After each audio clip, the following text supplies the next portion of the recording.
Silakan posisi masing-masing supaya pelaksanaan sholat Jumat kita segera dilaksanakan.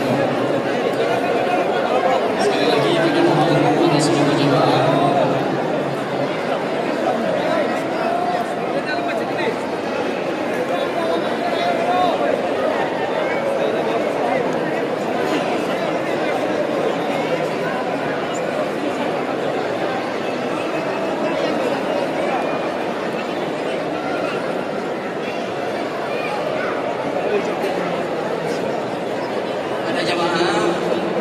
kami informasikan bahwa jika di ruang utama tidak muat, maka di lantai 2 bisa ditempati atau digunakan untuk sholat. Karena sekarang sudah masuk kegiatan Jumat, kami mohon kepada seluruh